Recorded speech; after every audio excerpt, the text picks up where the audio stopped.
Good morning. Every year, October 4th is marked as the World Animal Day. This year as well, people around the world will be celebrating nature and its millions of creatures. The World Animal Day's significance is in appreciating coexistence of humans as well as animals on our one home, that is, the earth. The day also reinforces improving the standards of animal welfare. IVSC POCODE is on World Animal Day organizing a talk on the art and science of birding, how you can contribute to conservation. We start the talk here. I invite Kavya S., Vice President IVSA POCODE, for the welcome speech. A very good morning to all. I'm Kavya on behalf of IVSA POCODE, and today I would like to thank you all for gracing this occasion by your presence. This day, October 4th, is being celebrated globally as World Animal Day with its mission to raise the status of animals in order to improve the welfare standards globally. So, without any delay, I would like to go ahead with my duty to welcome you all today. So, first of all, I'd like to welcome the distinguished speaker of the day, Dr. Reddy Sir, Assistant Professor, Department of Veterinary Preventive Medicine and Epidemiology, who has always been very enthusiastic and welcoming towards us. I hope he will grab all our hearts with his expertise and excellent skills. So I take pleasure in welcoming you, sir. I welcome you, sir. I also welcome our mentor, faculty advisor, Dr. Prajit sir, head of the Department of Veterinary Public Health, to this event. Sir, I hope you will have a great time here. I welcome you, sir. How can I forget our president, Serin Mary PR, who puts up blood and sweat into each and every event of IVSA so that it results in excellence. So I wholeheartedly welcome Serin to this event. Welcome, Serin. I also invite Dr. Asha ma'am, who has joined us here today. And last but never the least, I welcome all who have gathered here to make this event a very fruitful one. I invite all the veterinarians, veterinary students, IVSA members, non-IVSA members, and especially members of IVSA PUCOD to this event. I wish you all have a great time here. So before concluding, I'd like to welcome you all once again to this event and thank you and have a great day.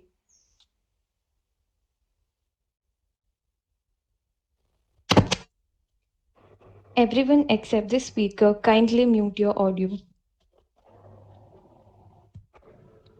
Dr. Ratish RL, a 2001 batch BVSC and AH graduate from CVAS Manuti.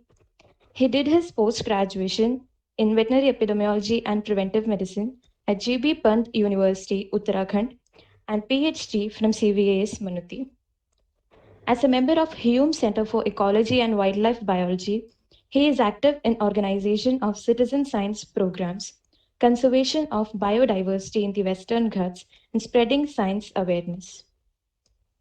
He is also a member of the District Committee, Kerala Shastra Sahitya Parishad. And since 2015, he is Assistant Professor in Veterinary Epidemiology and Preventive Medicine at CVAS Pukod. I humbly invite you, sir, for the talk.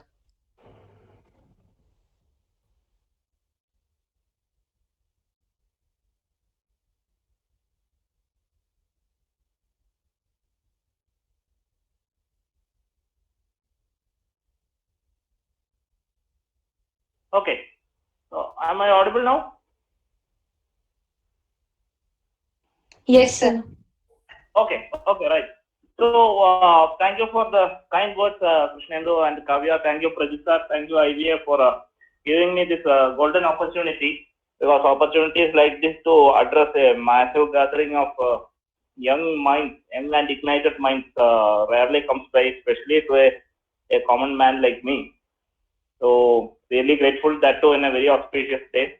Um, so I was sure that you people will be telling too much about me, so I did not even put a doctor in front of my name and came to the presentation. And I don't want to present this topic as an assistant professor in preventive medicine or an expert in the science of ornithology. Rather, I would like to present this thing as you said, as a conservationist or a citizen scientist.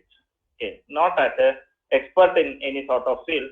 And my aim in this session would be not to show you some pictures of birds. Definitely that will be there, but it's not about showing pictures of the birds or telling how to do bird watching or anything. But rather, I'll be focusing on what you can do to conserve nature as a hobby or without doing anything seriously or in an academic way. So that will be my focus of the topic. So, but since I am very much fond of birds, their diversity, their behavior, and all. Somehow it got hardwired into me since I was a young kid. I was looking at birds, and it never left me. So I'll be focusing on birds today, but it can be different things for each of you. I know that Kavya is very good in documenting dragonflies and butterflies. So it can be anything for you. For me, it was birds. So I'll be focusing on birds, or I'll be talking about birds. But the essential or the spirit will be the things that you can do so that you understand the importance of conserving or preserving the biodiversity around us. So when I talk about birds, why birds? So birds have been a part of our various insignias. Okay, the birds are a part of our culture. It's not about our culture alone, but about one second. Yes, right. So it's not only in our culture. So in all the human history, when you see the birds have had a special place.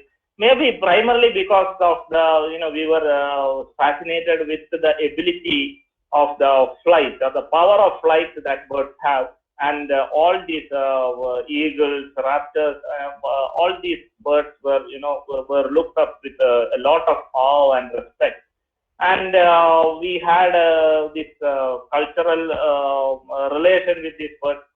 Birds are very important when it comes to entertainment and recreation. Of course, nutrition is an important part where birds contribute. Since you are all, most of you are veterinarians, hopefully. So it has a very important role in economy also. Then again, birds contribute, even wild birds also contribute to agriculture. You can see the amount of guano that is deposited on this sea rock. So this is one of the, even now it is one of the most important nitrogen fertilizer that the world uses for agriculture. Then of course birds have a role in pollination, spreading the fruits and seeds, and thereby maintaining the forests of a country. Birds are predators of vermin, and of course they have this big job of cleaning up our environment, be it vultures or crows or whatever. So that is why the Shujitva Mission of Kerala has rightfully embedded a crow as one of their mascots. So these are the importance of birds, and that is why watching birds or learning about birds has also been a very important thing of science. And later on, it developed into a hobby because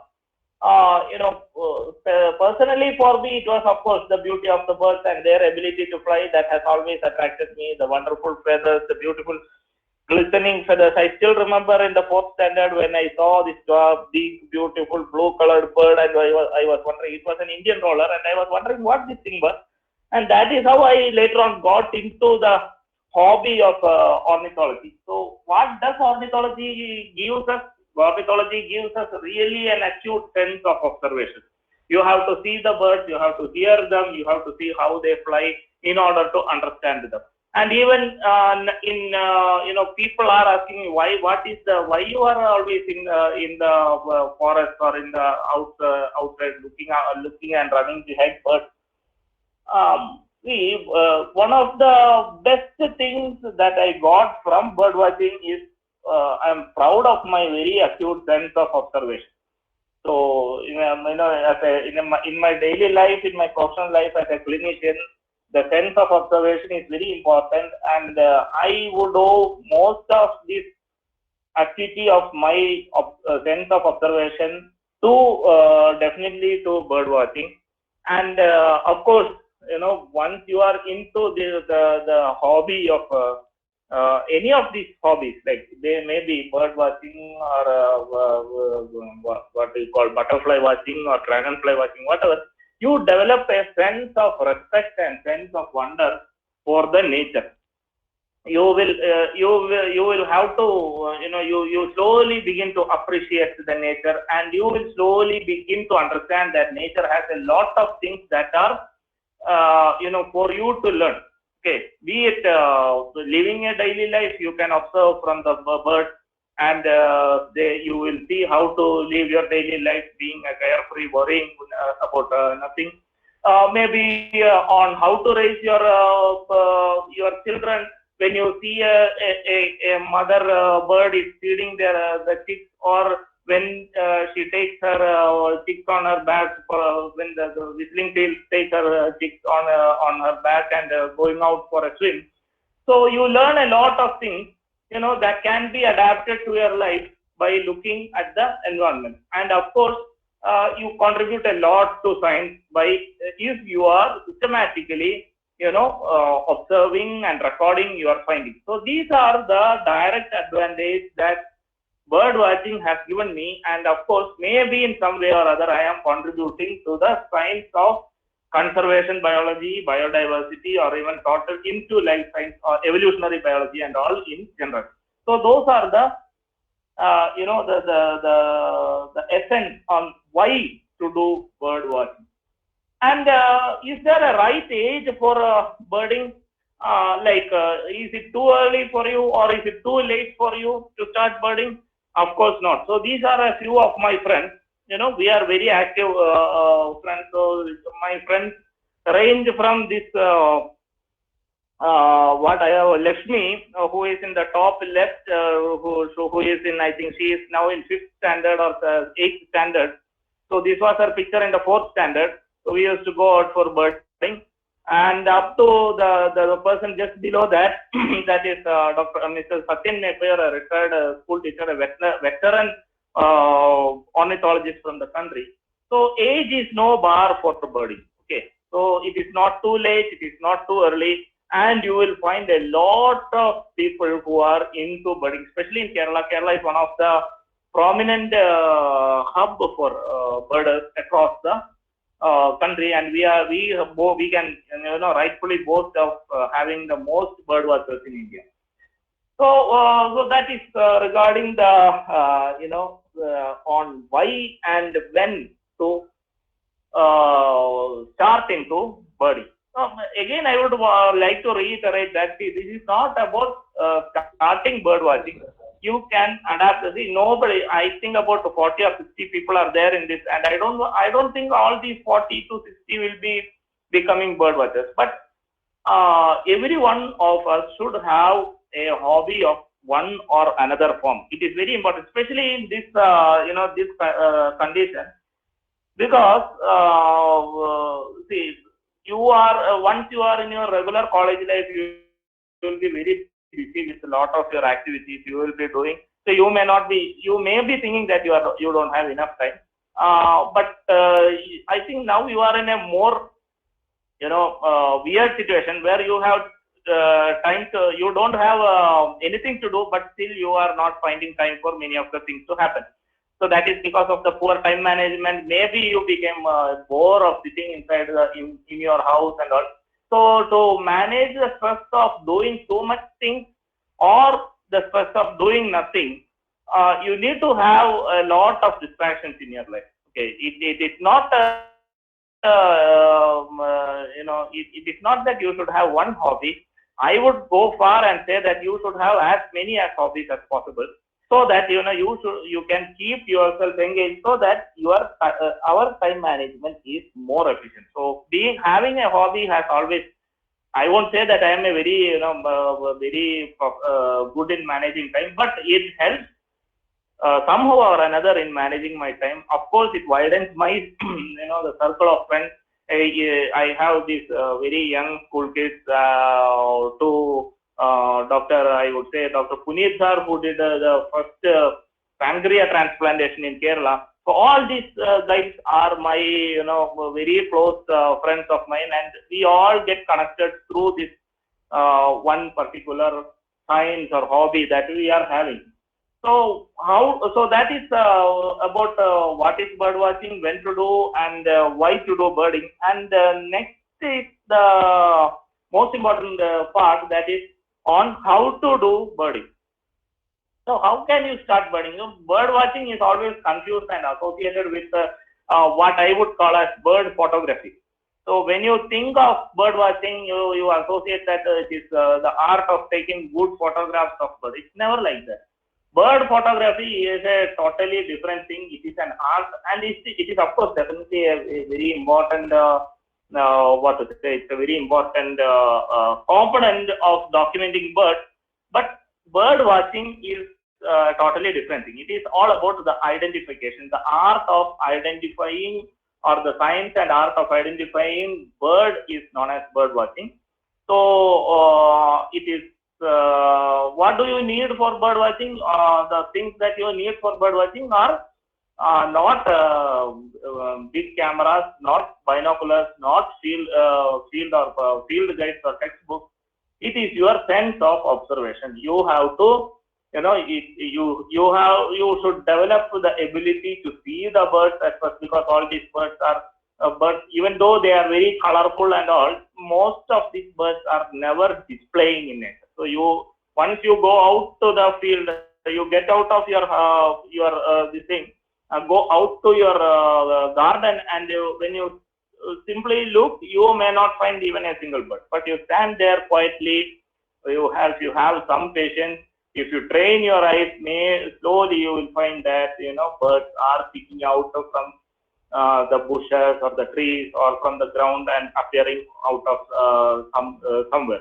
So sight, the acuity of your sight is very important. Then your ear is very important, because I am very much fond of the bird sounds, as fond of as seeing the birds. The hearing the sounds, the calls, and all those things are also very important. So your observational skills are very important, and once you start, if you are starting, you may find it rather a bit your skills may not be good, but over the time you will find that your sense of hearing and seeing are incredibly improving. Okay, you may be able to, ladies are, I'm not being a sexist here, but ladies are known to classify different colors of things, but I think I can classify much better because of all these years of seeing birds. So whatever be the color, birds come in variety of colors, and each of these colors have different names, and these colors are associated with different species also. So I was telling that it is the sense of observation that you need to have, and that you will develop also. Second thing that what you should have is a method to systematically record your observation. So you need to have a good pencil or a pen and a small notebook, and scribble on whatever you are seeing. So maybe some birds. So what you have to do, you have to write those birds. That okay, from morning I started from my home to this much kilometers away, and the sky was clear, or it was raining, or it was sunny, whatever. Then you are moving on, and you saw a crow, you will write a crow. Then you saw a myna, you wrote a myna. Then suddenly some other bird came, and you don't know what it is. So what you will do? You will have to systematically record the observation. So ideally, if you are good in drawing, you can draw a rough picture of the bird and mark whatever features that you found. You see the peculiarities, and those things are recorded, and later on you can go and refer on some books or net or some other people, and you will get an idea on what bird it is. So that is how you do birding, and these are the important tools that you need. So first, the two important tools I would say it is your sense of observation, that is the sight and hearing or whatever observation. Then you need to have a small notebook and a pen or a pencil to record yourself. All other things, when it comes to all other things, those are all accessories. You don't actually need any of these things. So even a binocular, So binocular, when it comes to the accessories, the binoculars are the most important accessories. So it is always good. So if you are into birding, if you are, I would say that once you simply start walking first, you see if looking at birds or identifying them, if you find do you find it interesting. Once you find it interesting, you start writing on your field notes and work on that for some time. Then you will find yourself if it is a hobby that is worth for you. If you are finding it is worth for you, then only you need to go on and buy a binocular.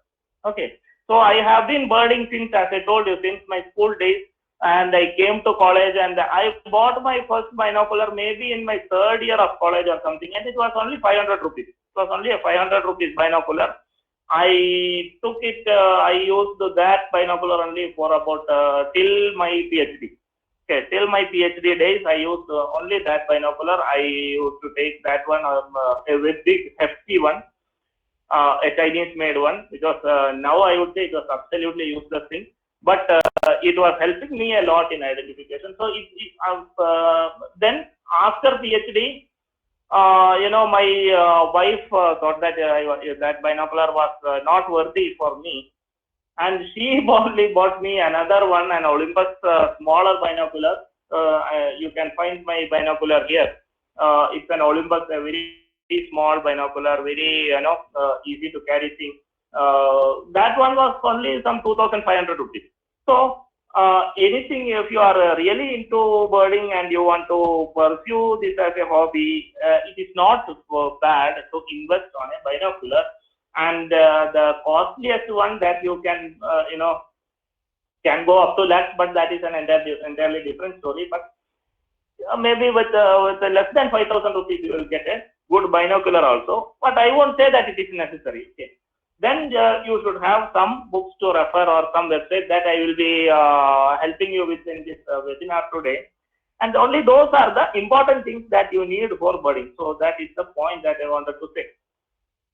And when it comes to the diversity of birds, see, the world has some 10,300 and odd species of birds. Okay, 10,000, and the current Indian list is about 1,332 birds. Kerala has 529 species.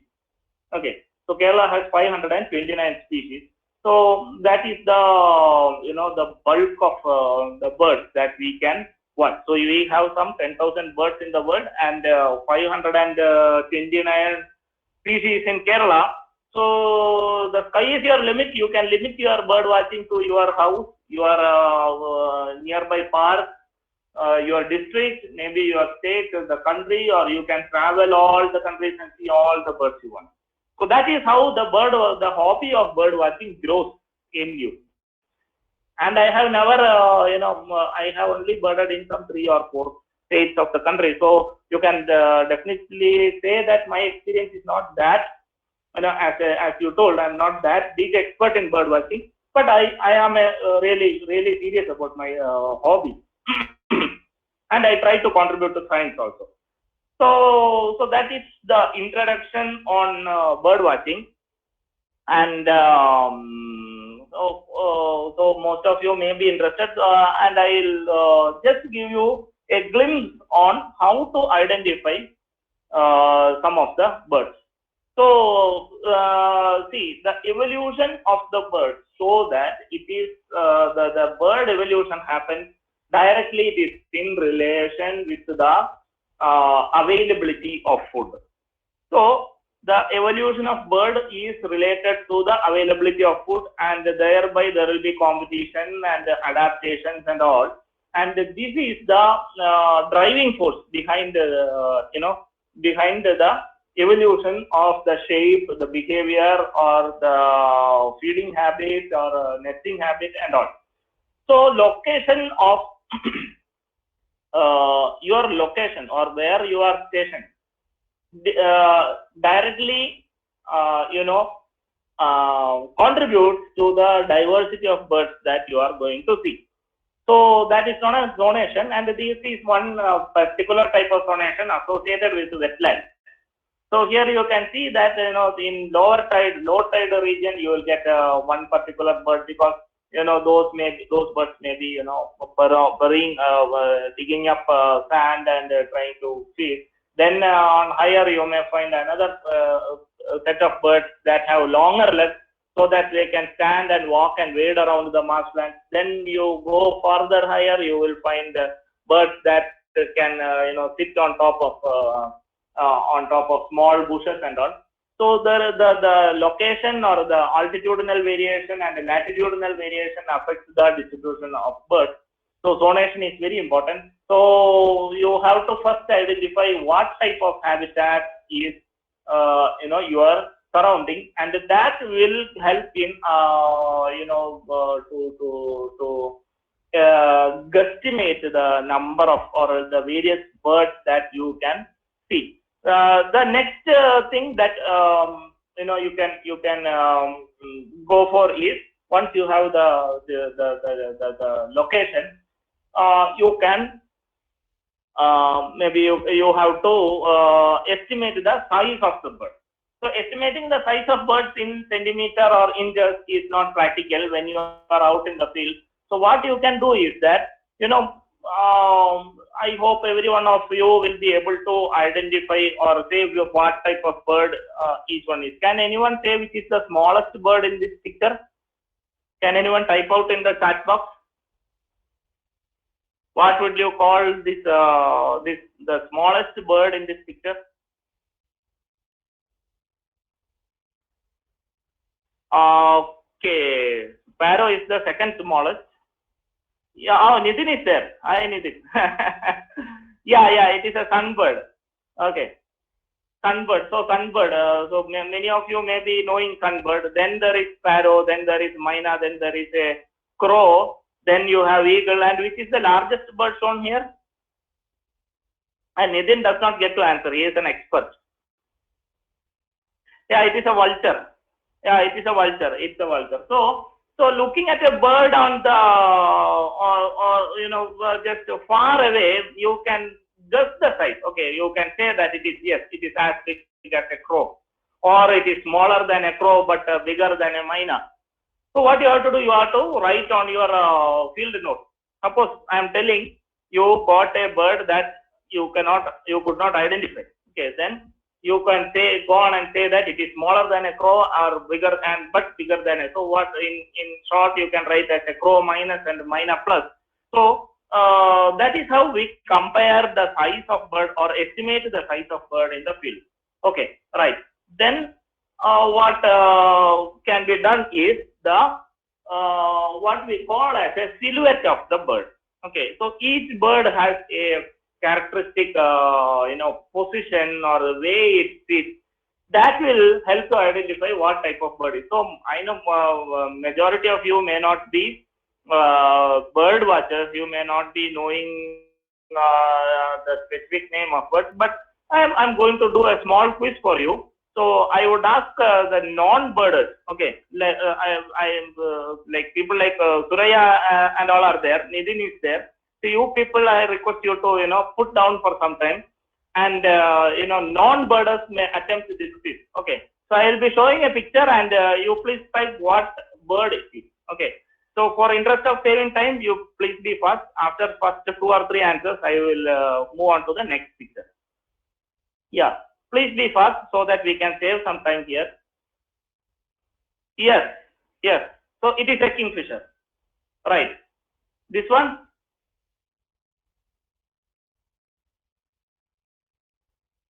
It's a parrot. Okay, good. This one?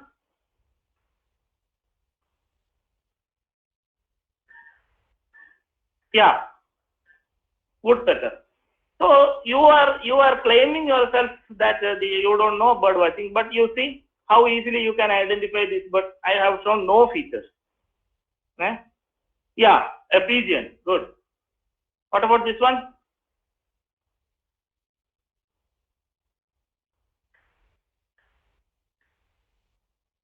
Great. So even though I thought drongo would be a difficult thing, but you people even know a drongo. Very good, very good. So that is really really good. See, so knowing all the features and everything is not the trick to do birding. Okay, you need to know very minimal things. Okay, you need to know very minimal things. You have to know where you are sitting. Okay, is it a shore? Is it a tree? So even in a tree, there will be different types of birds in a tree. So on the floor, there may be some small birds jumping around and picking up leaf litters and all and hunting for worms. There may be woodpeckers on the bark of the tree. There may be big birds sitting on the bigger branches of the tree. There may be small birds running around on the smaller branches of the tree. There may be small birds feeding on the tree nectar, like sunbird.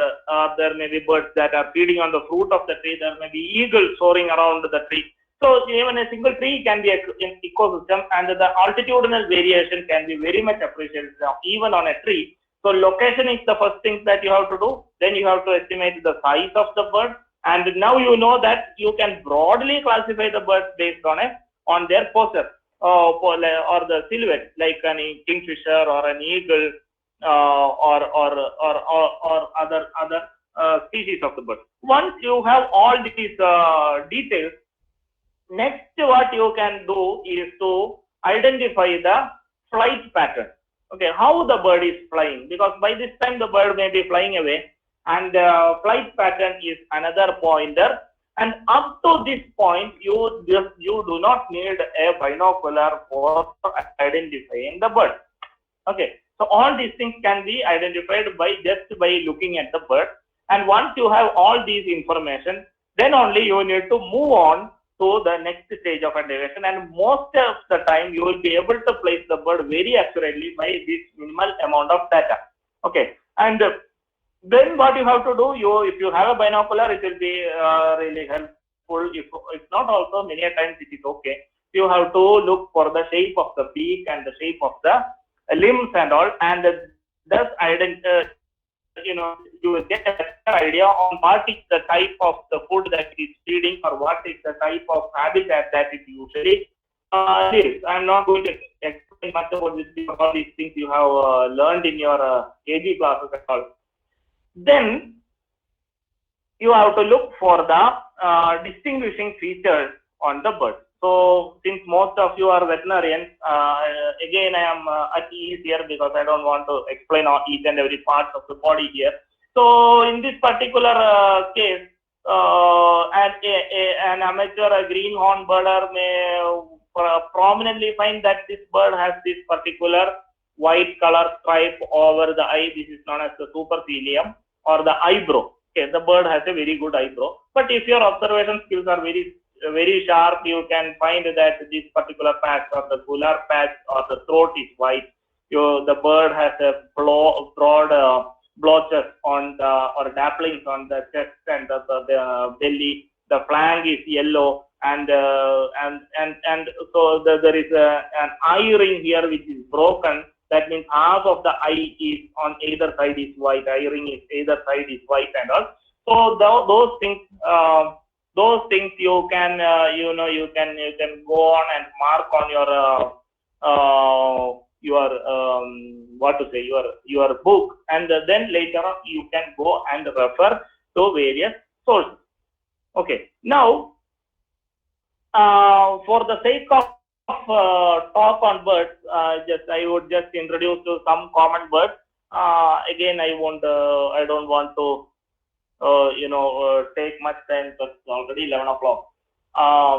So I just need no answers here. So if you don't know the bird, then I will explain. So can you identify this bird? Does anybody is there who does not know the name of these two species?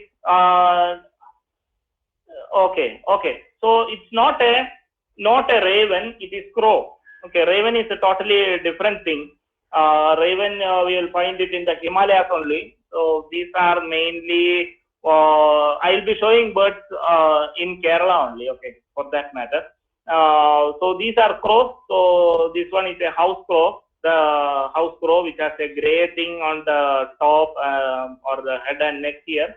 But this one is a jungle crow or a large-billed crow, where you can see a dome-shaped head and a larger bill, and the entire body is black in color. Then you have, okay, but about this particular bird, does everybody know? Yeah.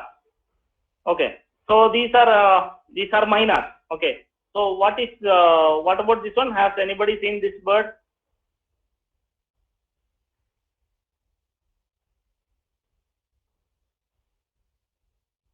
No. Okay. Okay. Has anybody seen this particular bird?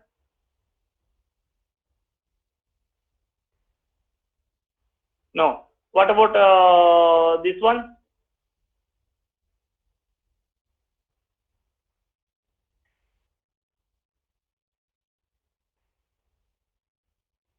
This one? Okay, I'm not getting any notes. Okay, one has said, okay, very good. It's a hill myna. This one is a southern hill myna. The third bird is a southern hill myna. Then this one is a jungle myna. Okay, this is a jungle myna. This is common myna. So common myna and jungle myna are commonly found everywhere, and you can distinguish common myna from jungle myna because of this yellow bare skin that you find near the eye, and the jungle myna has this small crust on the base of the beak. Okay. Southern hill myna is actually a forest bird. That is why most of you have not seen this bird. It has a very sharp whistle. It's abundant in our campus. Okay, this bird is very much it is there. Any Sunday morning you go out and you walk around the campus, you will see this jungle myna. A very sharp, high-pitched whistle is very typical. Then this yellow thing, it is a very fleshy, prominent thing, a wattle-like thing, and it will wobble when the bird is shifting its head here and there. This one is another very common bird. Somebody told the Malayalam name. I am not sure about the Malayalam name. It's called Malabar starling, and it is endemic to our Western Ghats. It's the Malabar starling. And just I want to, since you are recording the session, I want to state here one disclaimer. I want to state that none of these birds pictures are my photographs. It was solely for the educational purpose. I have taken it from the internet, and many places you can see I have cropped the photographer's name also. So please bear that in mind. Then what about this one? Can anybody name? Anybody name this particular bird? Yes. Okay. Karila Kuruvi. Yes. Karila Kuruvi. Babbler. So Sitara, you are doing very well. Which batch you are? So this is a babbler, and the one here is called as a, okay. This one is a gray-headed babbler, which is very common in our lower slopes like Manuti or in Kollam, Trivandrum area. On the lower altitude, you will find this bird very common. So this is known as Karila Kuruvi. Then into jungle, you will find the jungle babbler, and this one is another endemic to Western Ghats. A very common bird that we have in our campus is called as a rufous babbler. Again, a common bird in our campus. Then what about this one?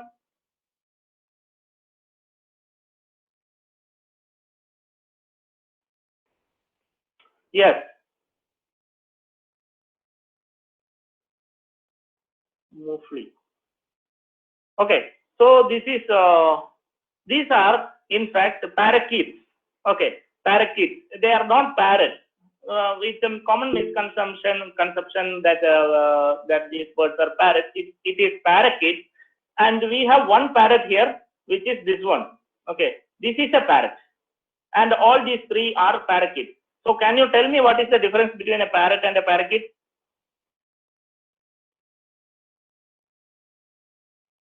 It is the tail. So parakeets have long tail and parrots have a very small tail. So that is how you differentiate between a parrot and a parakeet, and all these three are parakeets. So this is a rose-ringed parakeet. This is a blossom-headed or a plum-headed parakeet, and this one is Malabar parakeet. Okay, or a blue-winged parakeet. Malabar parakeet again is endemic to our Western Ghats, very common in our campus. These birds also can be occasionally seen, but not very common. But this one again is a very common bird in the campus as well as in your place also. In all over Kerala, it will be it is really common, but it's very hard to spot this bird because they have very high fast flyers. They fly very fast, and as they fly, they will make a sharp 3 or 4 note call, and that is how you can identify birds of this bird. But once they come and sit on the branches of trees and all, it's quite easy to spot them.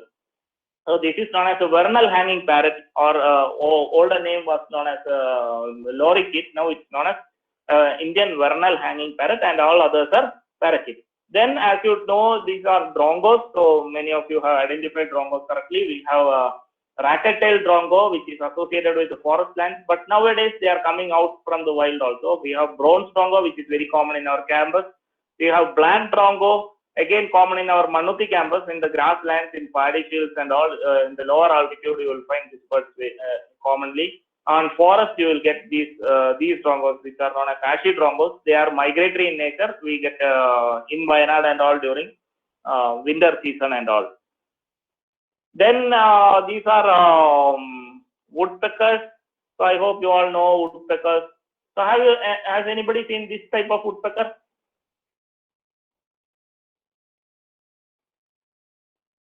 Non-birders have seen. Have you seen such a woodpecker? No, okay. Okay, so this is a rufous woodpecker. It has a very interesting biology. Okay, you can just go on and read from somewhere, and you can try to find this in your nearby your house or someplace. It's called a rufous woodpecker.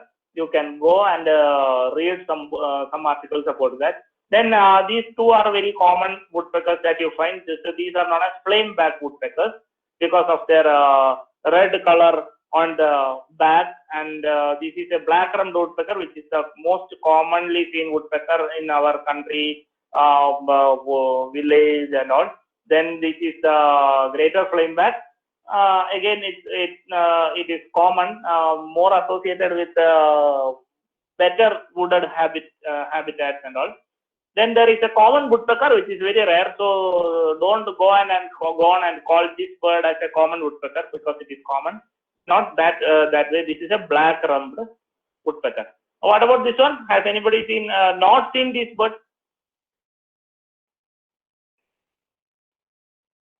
I hope everybody might have seen this bird. So this is a pond heron. These are cattle egret because they always follow the cattle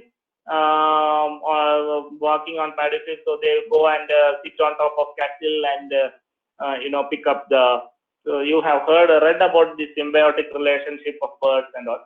Then this is a little egret. Then there are many other types of egrets also. Just I wanted to show you the difference between an egret and a heron. So the posture and the way it holds the neck and all is different for a heron and an egret. So egrets are generally white in color. So we call them the whole group as a white egret. So this is cattle egret, there is little egret, there is great egret, there is intermediate egret. All will look very similar, but there are very subtle distinguishing features. Then another set of water birds, that you can easily make out from their shape are ducks. So this is a little grebe. Then you have much bigger than that, but smaller than our domestic ducks. Those are known as teals, and this is a lesser whistling teal. Then you have bigger ducks that are actually duck-sized flying birds. They are migratory. Generally, they are migratory in nature. So this is a spot-billed duck. So those are known as ducks. And then much larger or a different group of birds are known as geese. So we have bar-winged geese and all. Bar-headed geese. So that is how wetland birds are classified. Then we have this. Have you seen this particular bird? Anybody? Most of you might have seen this. So this is a white throated kingfisher. What about this one? This kingfisher? Anybody seen this black and white kingfisher? So this was one of the commonest birds that we could, I could see way back in my school days, but they are now coming very less. Their sightings have gone low. One ideal place where you will find these black and white, or what we call as a pied kingfisher, is near dam site. Okay, where water bodies with a good heavy constructions, there you will find these birds. Otherwise, it is not very common. But in big water bodies, you will find these kingfisher. So there are different types of kingfisher, about 9-10 species. So this is a stork-billed kingfisher. This is a small blue kingfisher. This is a pied kingfisher. Then we have owlets and owls. So these are owlets, and the bigger ones are called as owls. So two commonly found owlets are spotted owlet and barred jungle owlet. These two birds are not very common in our Pookote campus, but Manuti campus has, I think both are there. At least this one is there. Then these are larger owls, and this is the barn owl. All of you may be knowing this particular bird, Vellimunga in Malayalam. Vellimunga or barn owl. It has a very beautiful heart-shaped, very enticing face. This one is known as the facial disc. It is there in our campus. Then this one is the notorious mottled wood owl. What we in Malayalam we call this as Kalangoli. Okay, Kalangoli. Very common in our Manuti campus. Okay, you can find this any day. You can go to Manuti campus, even evening when you walk, you can hear this bird calling in a particular tone. So that can be easily translated to Malayalam as Pua. Puam. Pua means let us go. So people say that it is Lord Yama calling people to hell. Okay, you let us go. So that is why this bird is called as Kalangol. So once you hear the sound, the old people will say that yes, my time has come. Okay. Then this is brown fish owl. Again, a common bird in the forest. Won't say common. It is common, but it's very difficult to spot one. Very good expert in camouflage. Then there are pigeons. So the larger ones are called as pigeons, and the smaller ones are called as doves. Okay. So this is the feral pigeon or a rock pigeon, as people call it. And only this pigeon is blue in color. So we might have only seen blue colored pigeons, but almost all other pigeons are green in color. So has anybody seen this green color pigeon?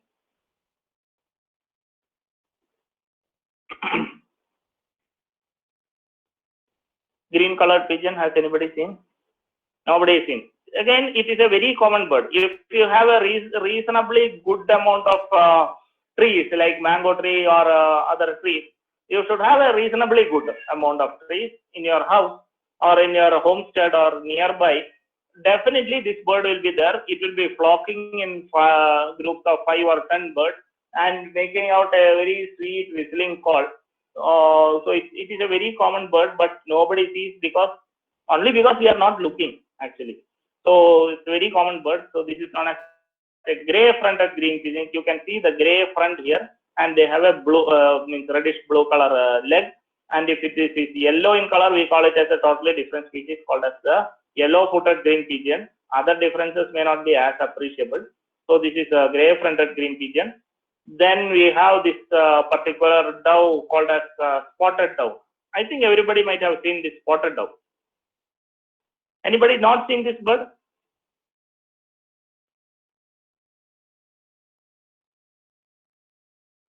The brown colored bird here. Not seen. Nidhi Khanvelkar. Where are you from, Nidhi? You may not have seen. You are in college? You are in veterinary college? Shivam Raj. Again, North Indian. North Indians, it might be difficult. You are from Mumbai. You are studying in Kerala? If you are studying in Kerala, it is very common. In Mumbai, you will not find this bird. You will find this thing. little ringed dove instead. Okay, there it won't be common, but in Kerala it is very common. But I don't think it is endemic to Western Ghats, but it is very common in Kerala, especially the southern part of India. So these are characterized by the chessboard-like appearance on the back. So that is why it is known as spotted dove. Then this is another bird, a very beautiful bird. Again, these two are very common in our campus. This may not be as common, but the emerald colored wing, it's very shiny wing. You can see when you are walking through, the village roads and all. So this is known as the emerald dove. Okay, emerald dove, again a very interesting bird. Then this bird everybody might have seen. Anybody not seen this bird? I think this is present all over India. Not seen this bird? Does anybody know the name of the bird?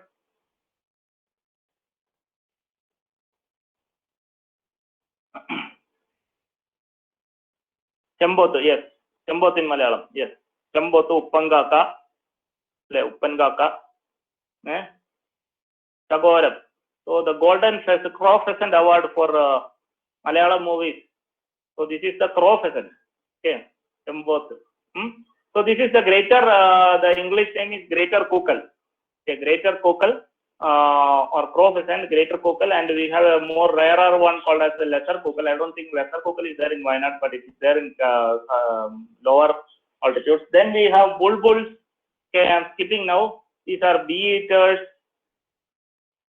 These are orioles. These are barbets, wagtails, and magpie robin, pheasants, including our grey jungle fowl and Indian peafowl. Then hornbill. So we have a Great Indian hornbill, which is our the state bird. This one is a common grey hornbill, which is very common in our Manuti campus, and this is Malabar grey hornbill, endemic to Western Ghats, which is very common in our college campus. So these are exist on different types of birds, and now I hope you will have an idea on what a bird is or how to record a bird. Now, personally, I believe the era of books is gone, and it's all knowledge through the digital this thing. So I am not prescribing you or suggesting you any book, but I would say get you the information of. But of course, the Book of Indian Birds by Salim Ali, Kerala Thile Pakshigal by Indu Jordan. There is no substitute for those two books. But it is difficult to find the books. Those books are there in our college campus, but for common men, it will be a bit difficult. But with the advent of internet, everything has gone digital, and people like us are contributing and maintaining a lot of websites or website repositories or a database where all the information regarding almost all the animals are available. But since this is a class on birding, I'll just focus on birds and all. So Oriental Birds Club is a website where they maintain a very good repository of all the birds in the Orient. Okay, Orient means, of course, the Southwest Asian countries, and they are thought to be the go-to for any bird that has been reported in or identified in the in this Oriental region. And these websites will give you. So if you have a picture or a drawing of the bird, you can go to that site, search, and compare the the bird that you have got, and you can confirm or roll out.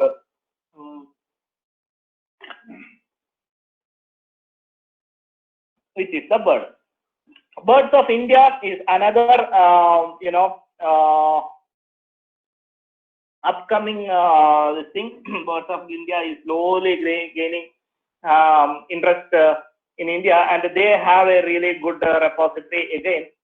So I also contribute to curating this website indirectly, and my contribution is rather negligible, but I am also involved in this in a very indirect manner.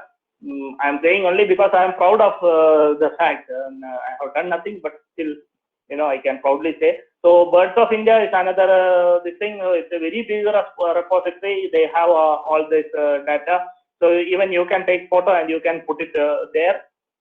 You can give the details and data, so your detail will be displayed, and you can also compare. These serve as a repository or a library to go to and refer your birds. So Birds of India is another important website. Then of course eBird is there. So eBird is a again database that is managed by the Cornell Lab or the Cornell University. So Cornell University has a Cornell Lab of Ornithology, which is one of the best place to go and learn about bird watching. And Cornell Lab is maintaining the eBird. So eBird is actually a very important conservation tool, because it is maintaining the birding data of all the world. Okay, globally anyone can contribute, and they are utilizing the pictures, the media, the data submitted by bird watchers like us, and they are you can submit and you can freely download and access all the data that has been submitted in the eBird. Only thing is that you have to tell them in 1 or 2 words that why you are downloading. So you just request for permission, state that why you need this data for, and the whole of the data of the world can be, so that comes to some about 35 gigabytes or something. The whole of that data can be downloaded, of the entire world can be downloaded and analyzed. So that is the none of this data is contributed by great big scientists or anything. It's all contributed by common men like us. So this is the eBird homepage today, and I'm really happy that the homepage photo is from one of my friends in Palakkad. So this is a blue-capped rock thrush from Novel, from Palakkad. So I'm really happy to because I wanted to prepare the PowerPoint, and today only I could take the picture of the website. So incidentally, his picture was selected today. So this is the eBird. So what you can do is that you can register in this particular website, and then you can you may be having your field books or all those things, and you can upload your information here. So rather than information sleeping in books, big old books of veteran bird watchers, once they are digitized and shared to the public, what happens is that the data, instead of sleeping inside a book, goes to work, and the people all over the world, see, none of us, as I told you, are experts, but there may be people who are good in statistics, good in mathematics, good in computer modeling, but they may have a flair in birding also. So those people need not spend a fortune to come over a different country. So suppose you want to know how a bird is migrating. So a bird may be migrating from south of India to the Arctic.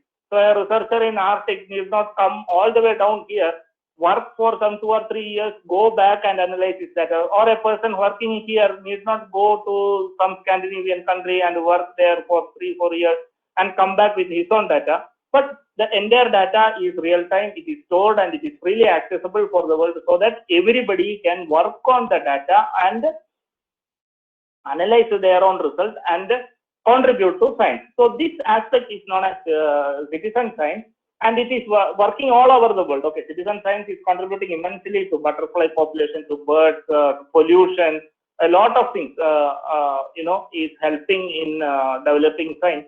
So eBird is one of the major player in accessing, contributing, accessing, analyzing the data, and they are helping in all ways. It's all free to access, and so eBird is another repository where you can give information. And once you have an eBird ID, the birds of the world is accessible to you. So birds of world was previously a book. Okay, it is a series of books.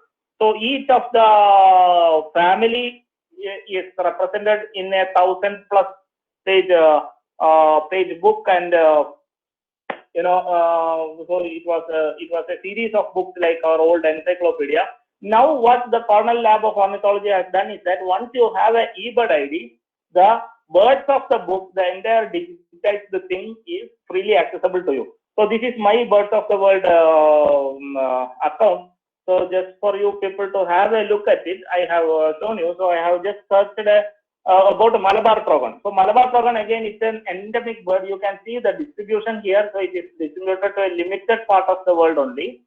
So it is the birds of the world. So you will get whole of the data that is in the Macaulay Library, which is the repository of Cornell Lab of University. Cornell Lab this thing. So they have this about 5,000 observations, 1,300 photographs, 28 bird recordings, 13 videos are there, which can be easily accessed, provided and can be used, provided you have it's all Creative Commons license. So there is no copyright issue. Then you get the whole of the data regarding the bird, and also any bird you can access through the Birds of the World of Cornell University. Then this is the this is how once you have your own account it will look. So this is my profile, nothing to show or nothing to highlight. So these are the number of birds that I have seen, this much birding I have done. So these are the photos and the audio and all.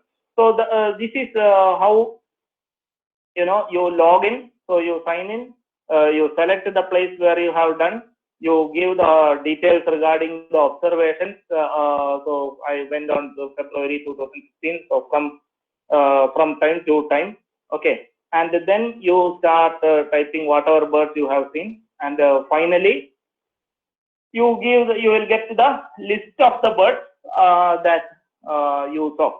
So this is how you see, instead of, as I told you, you have to maintain a field note. So this thing will work as your field note. And the additional thing is that there is always a risk of your field not getting lost. I have been birding since maybe 2005 onwards in a very serious way. But none of those records are there because all those books have gone somewhere or other, and I have never been consistently recording. But since this, I have started using eBird thing, all my data is there. Okay, even I can have my own data and analyze my own data, how improving I am or how not improving I am, how consistent I am, and all can be seen. So using these data that is submitted by people all over the world, Google, Cornell Lab has developed another app using artificial intelligence, which is called as Merlin. So Merlin is a mobile app. Again, you can use eBird also. There is a mobile app version for eBird. So instead of taking your field notes out, you can just enter your data in your mobile phone also. So what you can give your take a photograph, put it in Merlin app and give the location. Merlin will tell using artificial intelligence what bird it is. So the science has reached to that level. So that is about looking the bird. Then we have sound of the bird. So I am working on the sound of the bird now. I am very interested in that, and bird acoustics is a really interesting, it's a really interesting field of study. So what we need is a bird or it's a call recorder. This is my equipment that I am using. So I have a bird call recorder is there, and then there is a long mic. This is known as a shotgun mic. Okay, because it looks like a barrel of a shotgun. So it's a shotgun mic or it's a directional mic. It is just like having a zoom lens to your camera. Okay, so it will pick up the use is that it will pick up sounds from far away, but it won't pick up sounds from nearby. Okay, so using this we can record the call of the bird, and then using appropriate software you can analyze the pitch, frequency, etc. So I was trying to play this this thing on your the call that I recorded, but unfortunately it was not playing, and Prajit sir was telling that you need to do some technological things, so it was not happening. I'll just try to show you. So this is the sound of a eagle called as crested serpent eagle. It had a very beautiful sound. Unfortunately, I cannot play you that. So see, these are the calls. Okay, so these what to say. So these peaks that you see here are the faults, and analyzing these, the frequency and all, you will get an idea regarding the species. Okay, so that is how you do. So why recording the bird calls won't a good camera be sufficient? Answer is lying here. So how many of you think that these two birds are two different species?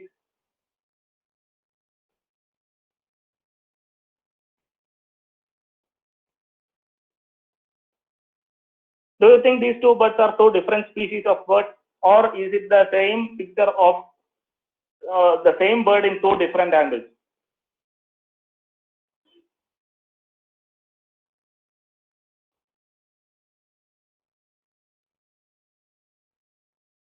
Yes, any guess? Any guess is welcome.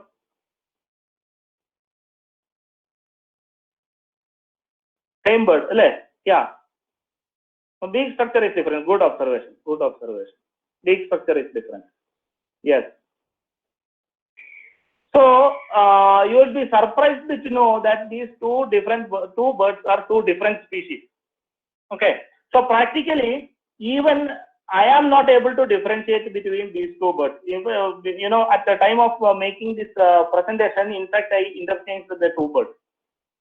So it is not easy to differentiate. As Nidhi told, the structure of beak, this one bird has actually a bigger beak, and this one has a smaller beak. The total size of the bird is only 10 centimeter or less, 10 or maximum 12 centimeter, and both have this white supercilium, and one has this.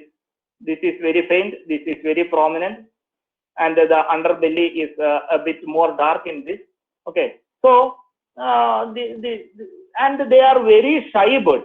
You won't see out in the opening this way always, and it's quite different to differentiate these two birds. But on analyzing analyzing the sound calls, okay, you can see that this bird has one set of sounds here, then there is another set of sound here, and then there is a third set of sound here. But here what you are seeing only 1 and 2. So this bird has a 3-note call, and this one has only 2-note call. And both of these birds are available in our campus also. You will see both these birds are there in the campus. So that is the advantage of using sound as an identifying feature. So this is known as bird acoustics. So this one is a green leaf warbler, and this is a greenish leaf warbler. Okay, why they form into two different species? That is a totally different question. This is because they come down to south of India for feeding and all. So in winter season you will find it in Kerala. Now the birds will be coming in like another 1 or 2 months. Then they go back to two different places to breed. So because of that isolation, breeding happens in a totally different place, and those two places are very far away to different areas of Siberia maybe. And because of that isolation during their breeding, that resulted in evolution of the birds to two different species. That is why they retained their, because see, communication is all is a very major important feature in birds. Okay, it's a very important thing for birds. So calling and talking to each other, talking to others are very important, as important as us for birds. So that is why they developed two different sets of, or two different types of voices or notes. So that is one more example. Unfortunately, I could not show the sound. So these are, these three birds. Now you may guess that these three are different species, but they have different features also. But it is very difficult to differentiate between the three. Okay, so these are known as pipits. So these are pipits, and pipits are notorious. Okay, so these the birds previously shown, these are warblers. Then next warblers, pipits. So warblers and pipits are really difficult birds to identify. You can only identify many of these warblers can be identified only by sound, and pipits, even though you can identify once you are a really good at identifying or a really good expert in identifying pipits, then only you can identify only by sound, but only by sight, and the sound acts as the one of the excellent agents to confirm their identity. So here this is paddy field pipit, which is very common in our place. It will come in the winter and go back during the monsoon. So they have 2, 3, 4 notes, then again 2 calls. So it goes like this. This is Richard's pipit. Richard's pipits have frequent single note calls, and this is Blythe's pipit. Blythe's pipit have a occasional single note call. So it's very clear in when you take the spectrogram of this. This is known as a spectrogram, which is the plotting of the time versus the frequency. So a spectrogram will reveal that they are totally different species. So just by looking the pictures that are down below, you can identify the species. So for referring, as I told you, for identifying by photo, we have Birds of India, we have Oriental Bird Club. You can use eBird. So for sound repository, Sinocando is the go-to site. So Sinocando again is another citizen science initiative. You can log in. You don't even have to log in. You can if you can log in. You need to log in only if you have to submit the data and log in. And there is a search box, and you can search for the bird, and you will get all the calls recorded, all the in all of the birds. All of the birds of the world. So all call details are there. You can play it and compare it what you have heard on the field. Okay, so these are the things that I need to talk about identification and all those aspects of bird and bird watching. Now I need to show 3 or 4 important things that we were doing with citizen science activities in Kerala. So one is the Kerala Bird Atlas. We have completed this project. We started way back in 2015, and we completed the mapping of entire Kerala, including the forest and non-forest region. So, it's almost 11:40. I'll finish it as soon as possible. So this was our protocol. So we classified the whole of the state into, or made a grid of 6 by 6 kilometers. And this was further divided to 3 by 3 and again divided to 1 by 1 kilometer. And one of this, 1/4 of this was taken, so that a 10% sampling. So it is a stratified random sampling was done, and about 10% of the entire state was covered during this 2015 to 2020. And we have this atlas of birds. So Thrissur and Alappuzha had finished first. Kannur has been done. Wayanad we have completed this year, and it was inaugurated by the then district collector Keshavendra Kumar way back in 2016. These are the areas that we did the sampling, and we had published in newspapers. We invited citizen scientists for the surveys. We spend nights mapping the places and how we have to go. We charted out the places, and then we were birding all the Sundays and all. My family was also with me, so we did all the birding. We had a lot of friends from our college had contributed, especially Adina's batch and all. Adina, Ashwin, Karthik, and I think 13 batches, 13, 14, 15 batches were seriously involved in this bird atlas project with me. And we completed the urban or suburban areas. Then we could finish also the forest surveys. Forest surveys were organized surveys in the forest. So it was not only the birds that we could, personally for me, it is the beauty of nature, especially in the forest survey. So it was all the beauty of nature. The wildlife we could see. Not only the birds, we could see all these animals. So you can see the gaur here, crocodiles, elephants. So everything was there. So that was a really proud project, because so this was like the first time in India or first time in Asia, and this is the largest atlas project. So we have the distribution of the birds in entire landscape of Kerala for both wetland and dry land.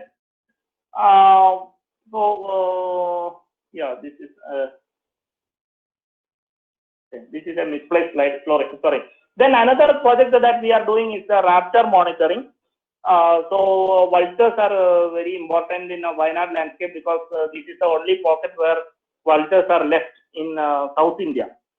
We have vultures only in Wayanad, and Wayanad Wildlife Sanctuary. Yeah, I'll be stopping now. Wayanad Wildlife Sanctuary is is a hotbed, and we are doing regular raptor monitoring surveys. Then wetland bird count is there. These are being done. Then there is campus bird monitoring, another important part of our citizen science activities. So we have 2019, we had published our results. In 2020, we had analyzed the data from 2018 to 2020, and this was presented in the Citizen Science India conference. We had some 40 authors for this particular poster, and all were involved in this thing. So to conclude, it is not about going out and saying but unless you have the, you are empowered and you have the information, then only you will understand the importance of these resources. You own them and you protect them. So this was a very interesting or a very inspiring quote of Wangari Maathai. So I encourage you to study, understand the nature around you, appreciate the nature, and work towards the protection. So citizen science is a very important tool for the conservation.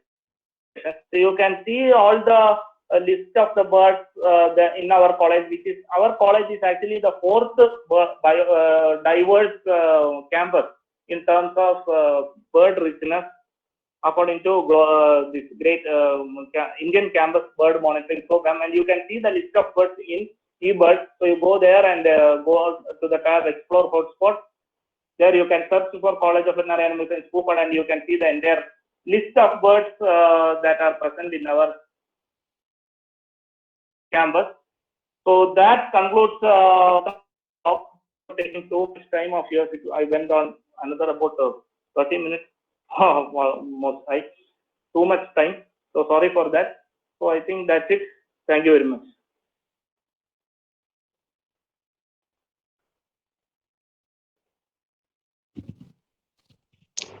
We are moving on to our interactive section, but as we are past our scheduled time, we will take only 2 to 3 questions. You can use either the chat box or unmute your audio for the same. Questions are welcome.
If you have any doubts, please feel free to ask.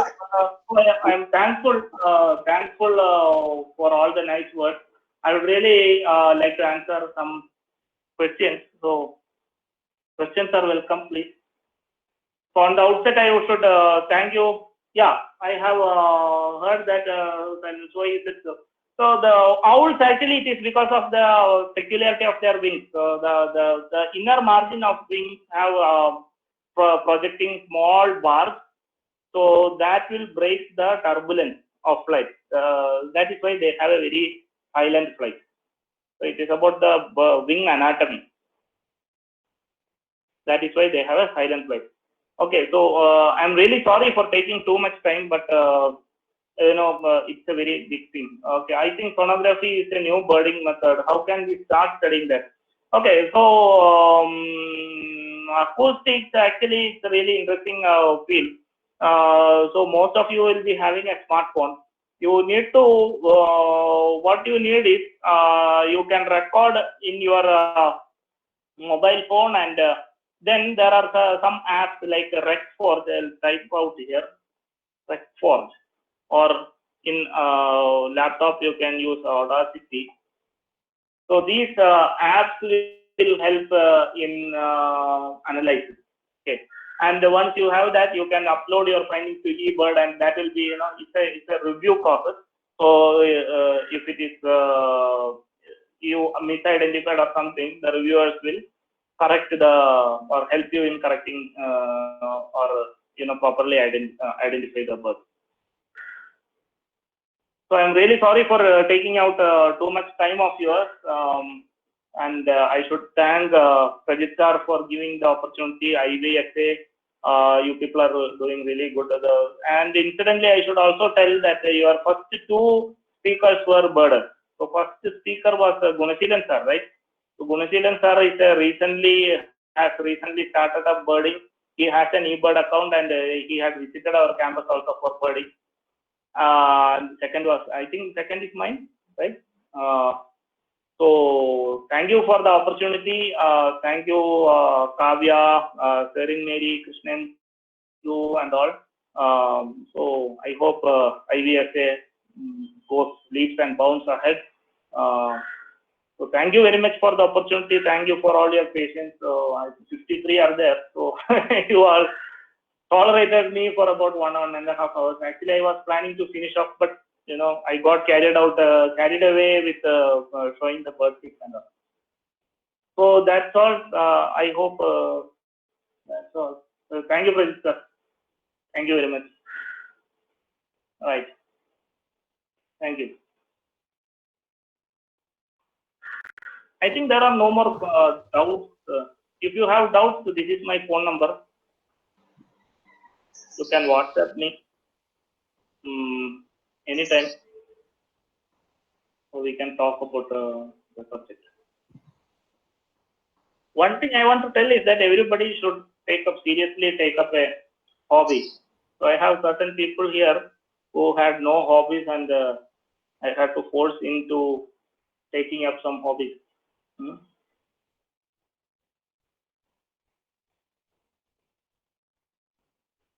Okay. Yeah, question.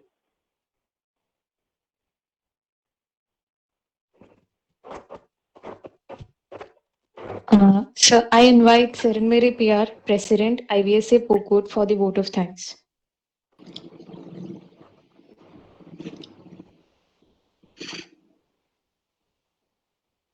Hello, everyone. I don't think you guys need a long vote of thanks.